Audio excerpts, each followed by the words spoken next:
खानदान भी ऊंचा नहीं है। तुम्हारी ललिता को साफ साफ बता देना, तुम्हारे लिए दूसरा अच्छा रिश्ता भी आ गया है। लड़की मैंने स्वयं देख भी ली है, उंगली भी जुड़ गई है। तुम लड़की देखना चाहो तो जलगांव चले आओ, नहीं तो मैं आगे की तैयारियों में लग जाऊँगा। अच्छे हैं उनके आशीर्वाद। तुमने क्या लिखा? अभी तक तो कुछ लिखा ही नहीं है। क्या लिखा जाए? मुझे कुछ सूझ भी नहीं रहा है। देखो ना, भगवान को भी ऐसे समय पर बीच में आ गए। तो क्या हुआ? बहुत डेंजरस होता है कुंडली ना मिलना। मारो इस जानवी खानदान कुंडली को गोली। भैया, तुम नहीं जानते हो, पिताजी का बड़ा विश्वास है ज्योतिष और खानदान पर तुम तो प्यार करते हो ना ललिता को? मैं करता हूँ, मैं बहुत प्यार करता हूँ। इनकार क्या कर रहा हूँ मैं? और फिर पिताजी भी क्या सोचेंगे? मुझे उनका विचार करना चाहिए। ये कर रहे हैं तुम्हारा विचार? लेकिन मुझे तो करना चाहिए। आखिर वो मेरे पिताजी जो ठहरे, उन्होंने तो मुझे पाल पोस कर बड़ा भी किया है। देखो भैया, तुम्हें जो ठीक लगे वो करो, मैं तो चला।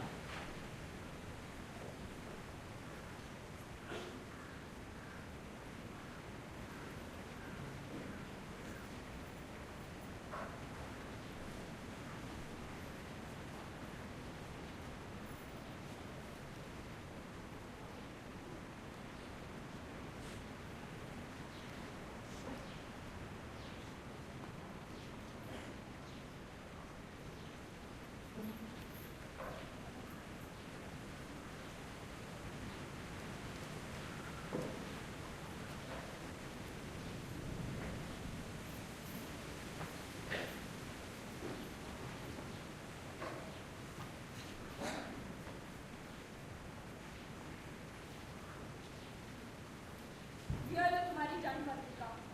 कल ही पिताजी का पत्र आया था। क्या लिखा था उन्होंने? हमारा और तुम्हारा खानदान का रिश्ता नहीं हो सकता।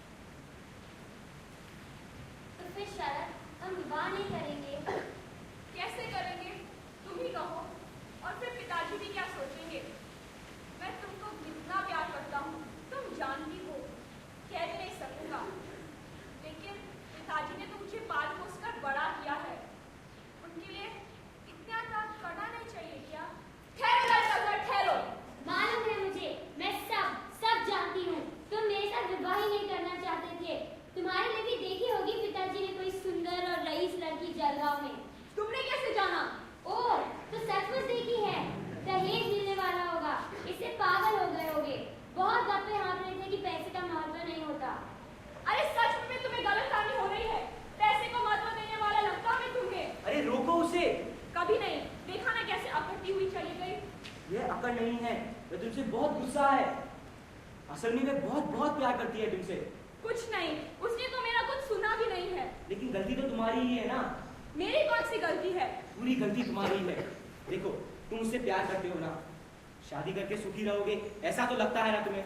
तो फिर जाओ आगे और करो शादी। तुम्हारा सुख तुम्हारे ही हाथों में है। किसी और चीज का विचार मत करो, न भविष्य का न पिताजी का। पिताजी के प्रति तुम्हारा कर्तव्य है अवश्य, लेकिन ये तुम्हारी जिंदगी है।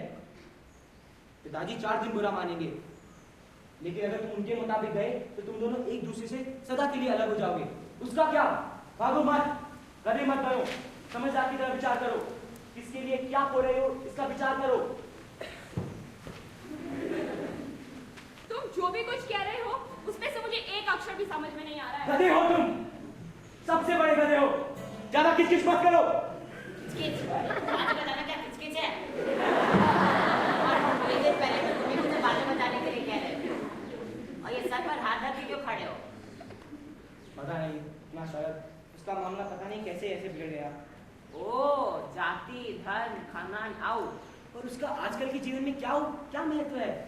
तुम्हारी और मेरी दृष्टि से नहीं है, पर शरद की दृष्टि से है, उसके पिताजी की दृष्टि से है। सब खत्म, सब प्रेम खत्म और ये नाटक भी खत्म। ऐसा क्यों कह रहे हो? एक रह गया है ना। कौन सा? यादें। अरे वही तो महत्व की हैं। आगे वे बूढ़े बन जाएंगे तब बता सकेंगे कि हमने भी प्रेम किया था और परिस्थिति के लिए त्याग भी किया था। यह कौन सा है त्याग? यह तो बेवकूफी है। इन परिस्थिति को तो बदल भी सकते थे। दर्शकों, आपने देख ही लिया है कि मेरे नाटक के पात्र परिस्थिति यानी सिचुएशन को एब्सोल्यूट ट्रूथ मान बैठे हैं। मैंने सोचा था अगर मैं उनमें थोड़ा प्रेम भर दूं तो शायद वह ये प्रेम थोड़ा साहस पैदा कर दे और सारी परिस्थितियां बदल जाएं। और ऐसा कुछ भी ना हो सका। अब आप ही बताइए, क्या इन हालातों में मेरा नाटक चल सकेगा? तुम ही बताओ। कुछ भी हो, परिस्थिति इज परिस्थिति।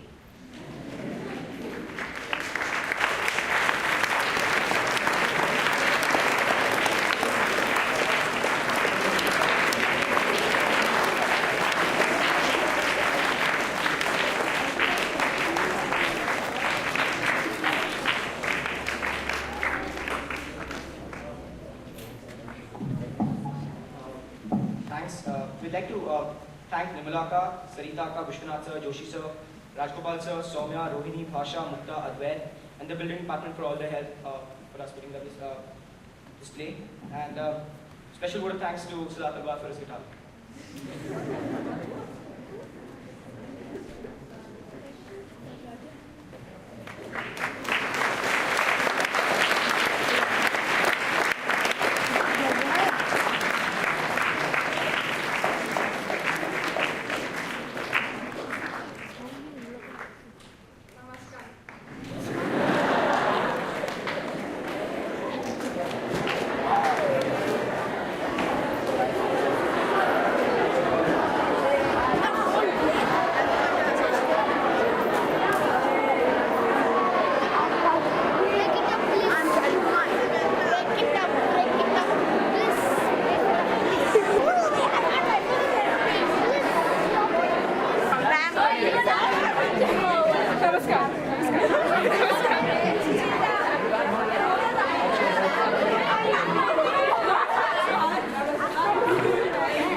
नहीं